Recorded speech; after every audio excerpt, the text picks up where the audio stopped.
Hello दोस्तों, हमारे channel पर आप सभी का स्वागत है। आज हम पढ़ेंगे क्लास 10 का चैप्टर 1 रासायनिक समीकरण एवं अभिक्रिया। बहुत सरल क्वेश्चन है, बहुत इजी चैप्टर है। ये वीडियो देखने के बाद आपको एक भी डाउट नहीं रह जाएगा, पूरा एकदम क्लियर हो जाएगा, आपको पूरा दिमाग में स्टोर हो जाएगा। ये वीडियो देखने के बाद एकदम पूरा जो चैप्टर है वो आपके दिमाग में क्या स्टोर हो जाएगा। और स्टार्ट करते हैं दोस्तों। चैनल पर पहली बार आए तो सब्सक्राइब अवश्य करें, ऐसे ही इंटरेस्टेड से पढ़ने के लिए। चलो हम चलते हैं, स्टार्ट करते हैं चैप्टर को। चलते हैं स्क्रीन पर, स्टार्ट करते हैं क्वेश्चन को। देखो स्टार्ट है, पहले समझ लेते हैं चैप्टर का जो नाम है उसको समझ लेते हैं। चैप्टर का जो नाम है उसको पहले हम समझ लेते हैं। चैप्टर का नाम क्या है? रासायनिक अभिक्रिया एवं समीकरण। रासायनिक अभिक्रिया होता क्या है, ये पहले समझ लेते हैं। रासायनिक अभिक्रिया होता क्या है? आपने देखा होगा कि लोहे में जंग लग जाना, खाना का पकना, गर्मियों के समय में क्या हो जाना, गर्मियों के समय में आपने देखा होगा कि खाना बहुत जल्दी खराब हो जाता है। ये सभी क्या है? रासायनिक अभिक्रियाएं होती हैं। क्या होती है? रासायनिक अभिक्रिया होती हैं। और रासायनिक समीकरण, चैप्टर का नाम है रासायनिक पहला है क्या? रासायनिक समीकरण। किसी रासायनिक अभिक्रिया को अभिकारकों एवं उत्पाद के प्रतीकों व सूत्रों के रूप में प्रयोग करना ही, प्रदर्शित करना ही क्या कहलाता है? रासायनिक समीकरण। रासायनिक समीकरण क्या कहलाता है? किसी भी रासायनिक अभिक्रिया को अभिकारों को प्रतीकों के रूप में लिखना, जैसे ये क्या है? जिंक है और हाइड्रोजन सल्फेट है, इन्हीं के प्रतीकों के रूप में लिखना ही क्या कहलाता है? रासायनिक समीकरण कहलाता है। अब अभिकारक क्या होता है? प्रोडक्ट क्या होता है? अभिकारक जो रासायनिक अभिक्रिया में भाग लेते हैं उनको क्या कहते हैं? अभिकारक कहते हैं। जैसे क्या हुआ? जिंक हो गया और क्या है? H2SO4 हो गया। मान लेते हैं, देखो गुलाब जामुन बनाना है हमको, गुलाब जामुन बनाने के लिए हम किस का सामग्रियों का इस्तेमाल करते हैं? गुलाब जामुन बनाने के लिए हम जैसे चीनी हो गया, दूध हो गया, पानी हो गया, जल हो गया, इन सभी का इस्तेमाल कर, ये सभी क्या है? उपकारक है। और जब गुलाब जामुन बन जाता है वो क्या? उत्पाद है। उसे क्या कहते हैं? उत्पाद कहते हैं। उत्पाद क्या होता है? ऐसे पदार्थ जो रासायनिक अभिक्रिया के संपूर्ण होने पर प्राप्त होते हैं। जैसे हम खाना बनाने के लिए किसका इस्तेमाल करते हैं? खाना बनाने के लिए हम सब्जी को पहले आलू काटते हैं, धनिया काटते हैं, प्याज काटते हैं, लहसुन काटते हैं, मिर्चा काटते हैं। इन सभी को क्या कहते हैं? इन सभी को अभिकारक कहते हैं। और हम क्या उष्मा देने के बाद जो उत्पाद बनता है, सब्जी बनता है, उसको क्या कहते हैं? उत्पाद कहते हैं। आपको समझ में आ गया? अभिकारक एवं उत्पाद तो समझ आ गया होगा। रासायनिक समीकरण क्या होता है? रासायनिक समीकरण वो होता है जो रासायनिक अभिकारक और उत्पादों का प्रतीक के रूप में लिखा जाता है, संकेतों के रूप में लिखा जाता है। जैसे ये क्या? जिंक है और H2SO4 है। यहाँ तक समझ में आ गया? अब आगे चलते हैं। ये वीडियो देखने के बाद आपको एक भी डाउट नहीं रह जाएगा।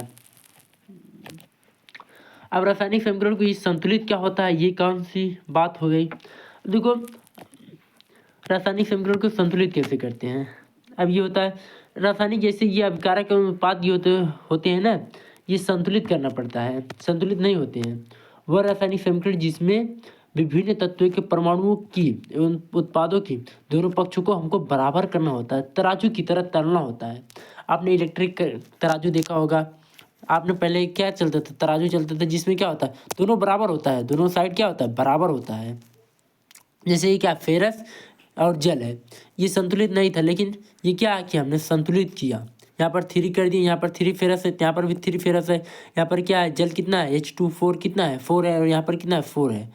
ऐसे क्या करना है? संतुलित करना है। और देखिए ये हमने यहाँ पर 2 को हटा देंगे, ये देखो संतुलित हो गया। ऐसे क्या करते हैं? संतुलित किया जाता है, जिससे अभिकारक एवं उत्पादों की संख्या क्या हो? परमाणुओं की संख्या दोनों बराबर होनी चाहिए। यदि आपको रासायनिक समीकरण संतुलित नहीं करना आता है तो इसका हमने एक वीडियो बनाया है, इसके लिंक डिस्क्रिप्शन में दे देंगे, आप वहां से देख सकते हैं। अब आगे चलते हैं, यहाँ तक हो गया। अब समझते हैं रासायनिक अभिक्रियाएं बहुत सी, मतलब रासायनिक अभिक्रिया के कितने बेटे हैं, मतलब कि कितने प्रकार होते हैं।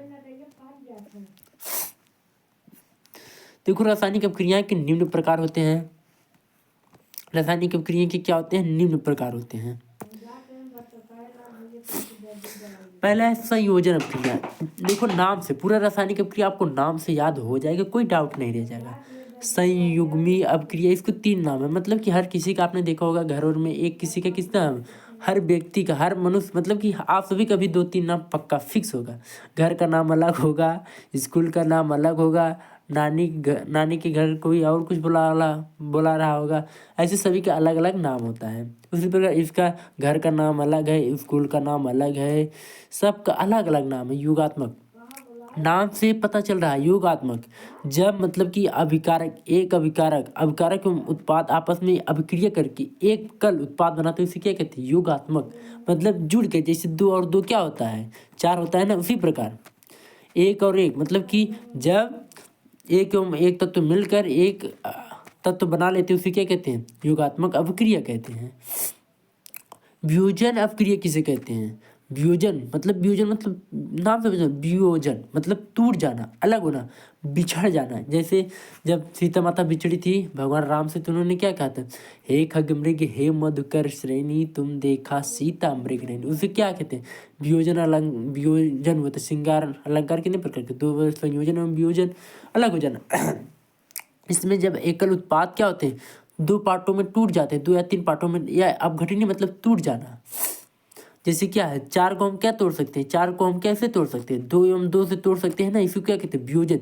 जब एकल चीज 2 पार्टों में डिवीजन हो जाता है, उसको क्या कहते हैं, वियोजन रिएक्शन कहते हैं। ये तो आपको देखो डिफिनेशन याद हो जाएगा।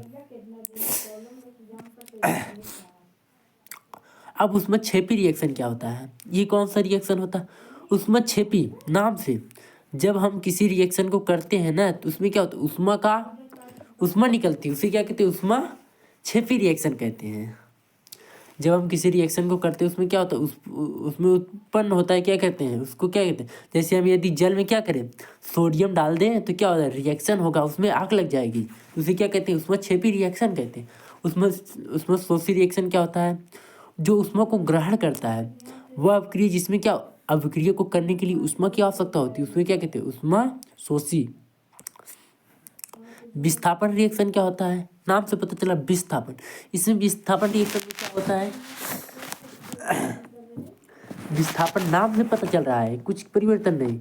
जब कोई ताकतवर इंसान ना किसी कमजोर को उसके स्थान से हटा देता है, उसको क्या कहते हैं, विस्थापन रिएक्शन कहते हैं। विस्थापन रिएक्शन कहते हैं। द्विविस्थापन अपक्रिया, ये जो होता है द्विविस्थापन में, इसमें केवल आयनों का आदान प्रदान होता है, किसका, केवल आयन का आदान प्रदान होता है। अपचयन अपक्रिया किसे कहते हैं, इसको क्या कहते हैं, इसका भी 2 नाम है, हर किसी का 2-3 नाम पक्का फिक्स है होता है। ऑक्सीकरण रिएक्शन क्या होता है, जिसमें ऑक्सीजन का योग होता है, मतलब कि उस अपक्रिया जिसमें ऑक्सीजन का योग होता है, उसे क्या कहते हैं, अपचयन अपक्रिया कहते हैं। जैसे क्या होता है, लोहे में जंग लगना, लोहा क्या होता है, ऑक्सीजन से अपक्रिया करके क्या बनाता है, ऑक्सीकरण अपक्रिया बना लेता है। जंग क्यों लगता है, ऑक्सीजन की उपस्थिति के कारण तो जंग लगता है। यदि हम कुरकुरा को खुले स्थान पर रख दें, क्या होता है, उसमें क्या होता है, वो क्या होता है, ऑक्सीजन से रिएक्शन कर देता है। अब अपचयन अपक्रिया क्या होता है, इसमें क्या होता है, इसमें क्या होता है, इसमें ऑक्सीजन, इसमें क्या होता है, हाइड्रोजन का योग होता है और ऑक्सीजन विस्थापित हो जाता है। रेडॉक्स रिएक्शन क्या होता है, देखो रेडॉक्स मतलब ना, इसको समझ लीजिए, इसमें अपचयन एवं अपचयन, रेडॉक्स में अपचयन एवं उपचयन दोनों अपक्रिया सम्मिलित होती है, उसको क्या कहते हैं, रेडॉक्स रिएक्शन कहते हैं। ये सभी तो आपको एकदम दिमाग में स्टोर हो जाएंगे। हमने अभिकारक एवं उत्पाद और रासायनिक समीकरण सभी बता दिया, रासायनिक समीकरण भी बता दिया। अब आगे चलते हैं, यहाँ तक हो गया। हमने संयोजन अपक्रिया बताया था ना, संयोजन मतलब क्या होता है, योग होता है, क्या होता है, योग होता है।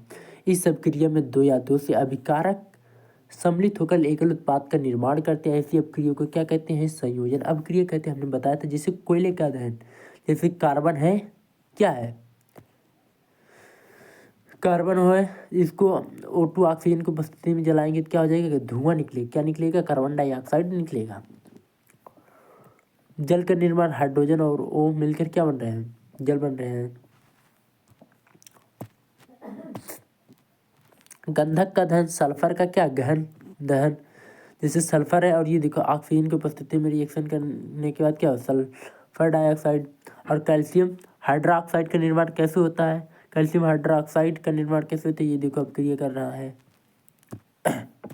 संयोजन, अब तो मालूम चल गया संयोजन। दोस्तों हमारे चैनल पर क्लास 10 का मैथ, क्लास 12 का मैथ पढ़ाया जाता है और फिजिक्स केमिस्ट्री सब सब्जेक्ट चलता है। दोस्तों फ्री कोचिंग क्लासेस पढ़ने के लिए हमारे चैनल को सब्सक्राइब करें और मस्त से पढ़ते रहिए। कोई भी डाउट हो तो कमेंट में वापस बताएं, हमको यहाँ पर परेशानी है, उस डाउट का सॉल्यूशन हो जाएगा। अब देखते हैं दोस्तों, यहाँ तक तो पक्का समझ में आ गया होगा। अब वियोजन रिएक्शन हमने बताया ना, वियोजन मतलब बिछुड़ जाना। वियोजन मतलब क्या होता है? अलग हो जाना, अलग हो जाना, टूट जाना। जब एक टीम अलग हो जाती है तो इसको क्या कहते हैं? वह क्रिया जिसमें एक अलग विकर्मक टूट कर दो या दो से अधिक उत्पाद में विसर्जित हो जाती है। जैसे फेरस सल्फेट था, इसमें उसमें पाया क्या हो गया? ये टूट गया। और ये देखो कैल्शियम कार्बोनेट था, उसमें पाया तो ये क्या हो गया? टूट गया। सिल्वर ब्रोमाइड था, उसमें पाया क्या हो गया? टूट गया। इसको क्या कहते हैं? वियोजन रिएक्शन।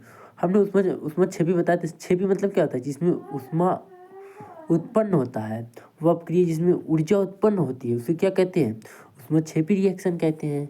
हमने पहले बताया था आप सभी को, तो ये सभी उत्पाद आप देखो, जैसे मीथेन का क्या हो गया? ये क्या है? प्राकृतिक गैस मीथेन को ऑक्सीजन की उपस्थिति में क्या होता है? उसमें उत्पन्न होता है। जैसे हम भोजन क्यों करते हैं? भोजन क्यों करते हैं? भोजन करते हैं तो हमको क्या मिलती है? एनर्जी मिलता है। एनर्जी वो क्या है? एक ऊष्माक्षेपी रिएक्शन होता है हमारे अंदर। क्या होता है? हम भोजन करते हैं तो जो भोजन करते हैं उसमें क्या होता है? एनर्जी मिलती है। रिएक्शन होने के बाद हमको क्या होता है? एनर्जी मिलती है। वो भी क्या है? श्वसन भी एक ऊष्माक्षेपी अंश।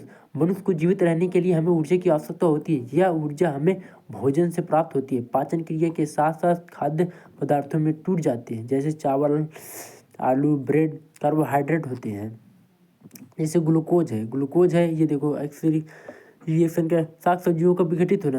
ये देखो साग सब्जियों का क्या होता है? विघटित हो जाए, कंपोस्ट खाद्य बनना। ये इसमें भी क्या होता है? ऊर्जा उत्पन्न होता है। क्या उत्पन्न होता है? ऊर्जा उत्पन्न होता है। साग सब्जियों का विघटित होना, जैसे हमने क्या करते हैं खेतों में, इन सभी का इस्तेमाल करते हैं। कंपोस्ट खाद का इस्तेमाल करते हैं। ये सभी सड़ जाने के बाद क्या होती है? एनर्जी का उत्पन्न करते हैं। जैसे पक्षी उच्चू हो गई, कोई भी जानवर हो गया, जब हम उसमें ज़मीन में गाड़ देते हैं तो क्या होता है? वो भी एक प्रकार का रिएक्शन हो जाता है।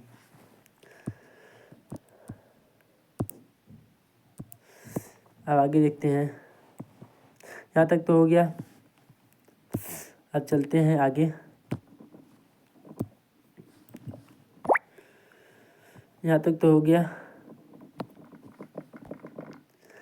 उसमें सोचिए हमने बताया था ना, ये दोनों भाई भाई हैं। क्या है? ये दोनों को मतलब समझ लीजिए भाई भाई, एक दूसरे के, एक ही माँ के दो लाल है। एक तो संस्कारी है और एक को संस्कारी नहीं, मतलब एक दूसरे को प्रतिकूल उल्टे हैं। उल्टे, एक को संस्कारी एक को संस्कारी नहीं है।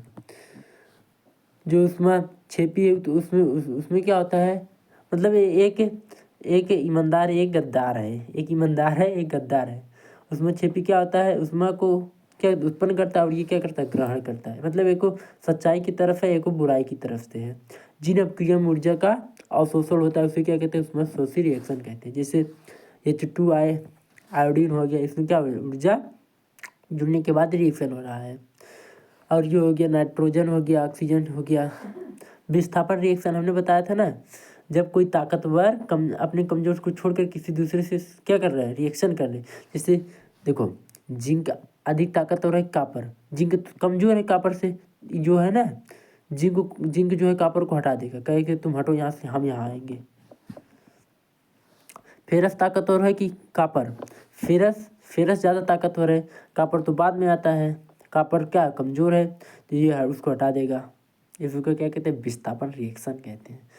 जब अमीर आदमी गरीब आदमी को उसके पद से हटा देता है, इसको क्या कहते हैं? विस्थापन रिएक्शन कहते हैं। इसमें वही नियम हो रहा है। द्विविस्थापन रिएक्शन हमने बताया था, इसमें क्या होता है? केवल क्या होता है? आयनों का आदान प्रदान होता है। क्या होता है? केवल आयनों का आदान प्रदान होता है। द्विविस्थापन में क्या होता है? केवल आयनों का आदान प्रदान होता है, उसे क्या कहते हैं? द्विविस्थापन रिएक्शन कहते हैं। उपचयन तो हमने बताया था, जिसमें ऑक्सीजन की क्या होती है? वृद्धि होती है और हाइड्रोजन का ह्रास होता है, उसे क्या कहते हैं? उपचयन। जैसे क्या है? मैग्नीशियम है, इसमें क्या होता है? हाइड्रोजन ऑक्सीजन की वृद्धि हो रहा है, ये क्या है? अपचयन अपक्रिया है। अब उपचयन समझ ले, अपचयन उपचयन एक दूसरे के क्या उल्टे हैं, संयोजन एवं वियोजन एक दूसरे के क्या है, भाई भाई, केवल एक सच्चाई की तरफ एक बुराई की तरफ है। अपचयन और उपचयन एक दूसरे के उल्टे, ये बात को ध्यान रखना। हम चलते हैं आगे।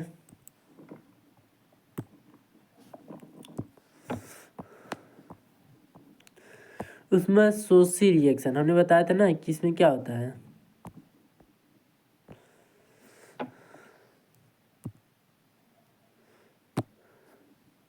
ये तो यहाँ तक हो गया था।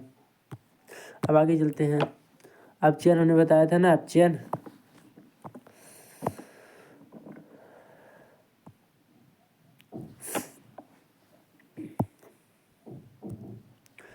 वो अपक्रिया जिसमें क्या होता है, हाइड्रोजन की क्या होती है, वृद्धि होती है, लेकिन ऑक्सीजन का क्या होता है, अलग हो जाता है। जैसे क्या है, ये कॉपर ऑक्साइड है और ये क्या रिएक्शन होने के बाद कॉपर अलग हो गया और ये जल बना लिया। रेडॉक्स अपक्रिया बताया था जिसमें क्या होता है, अपचयन एवं अपचयन दोनों रिएक्शन होते हैं, इसे क्या कहते हैं, इसको क्या कहते हैं, रेडॉक्स रिएक्शन कहते हैं।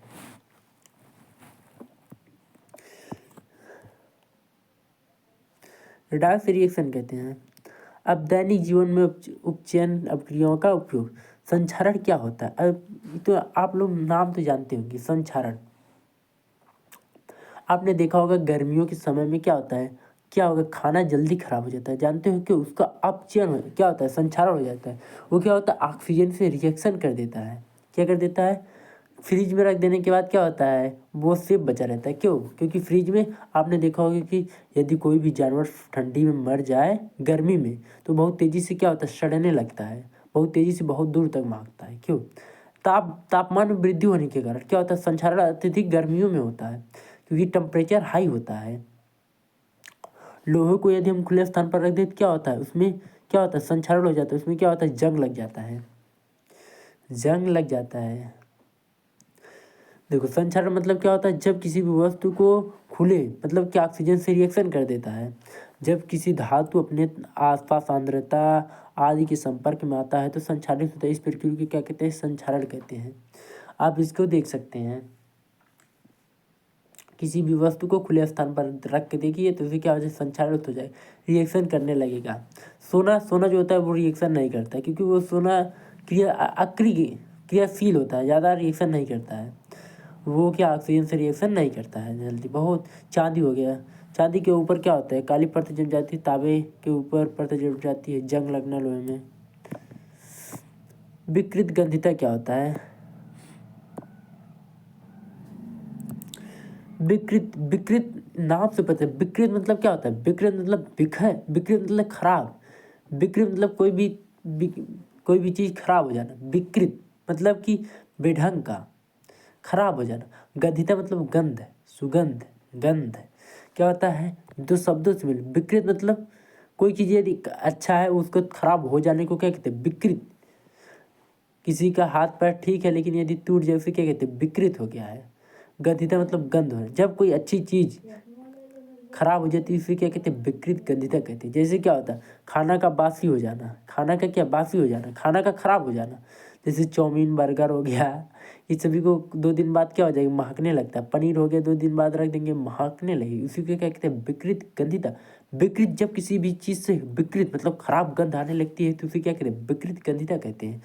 देखो आओ, हमने आपको बता दिया, तेल व वसा से उपचयित हो जाने वाले ये विकृत गंधिता हो जाते हैं, अतः इनके गंध व स्वाद में परिवर्तित हो जाता है। इस प्रत्याक्सीकारक को मिलाकर भोज्य पदार्थों को निर्वापित पात्रों में रखकर अथवा नाइट्रोजन प्रवाहित करने पर इस प्रक्रिया को रोका जा सकता है। आप जानते हैं जो कुरकुरे की पन्नी होती है, कुरकुरा आपने देखा है, खाया भी होगा मस्त से, उसमें क्या होता है, नाइट्रोजन गैस भरा जाता है। जानते हैं क्यों नाइट्रोजन गैस भरा जाता है, क्योंकि विकृत गंधिता से रोकने के लिए। जैसे हम कुरकुरे की पन्नी को खोल देते हैं उसमें क्या होता है, वो क्या हो जाता है, खराब होने लगता है। देखो, आलू की चिप्स थैलियों में नाइट्रोजन को प्रवाहित करके उपचयित से बचाया जाता है, मतलब ऑक्सीजन के रिएक्शन से क्या होता है, बचाया जाता है। ये चैप्टर दोस्तों यहीं पर समाप्त हो रहा है। उम्मीद करते हैं ये चैप्टर आपको पूरा दम दिमाग में स्टोर हो गया होगा, फिक्स है दिमाग को। हमने बताया था अभिकारक की रासायनिक समीकरण और अभिकारक उत्पाद, रासायनिक समीकरण के प्रकार, रेडॉक्स रिएक्शन सभी बताया। जय हिंद साथियों, मिलते हैं अगले वीडियो में, तब तक के लिए धन्यवाद। चैनल पर दोस्तों पहली बार सब्सक्राइब और शेयर है, उसके फ्री कोचिंग क्लासेस पढ़ते रहिए मस्त से। थैंक्स साथियों, और ध्यान से पढ़ाई करते रहिए। Okay, bye bye.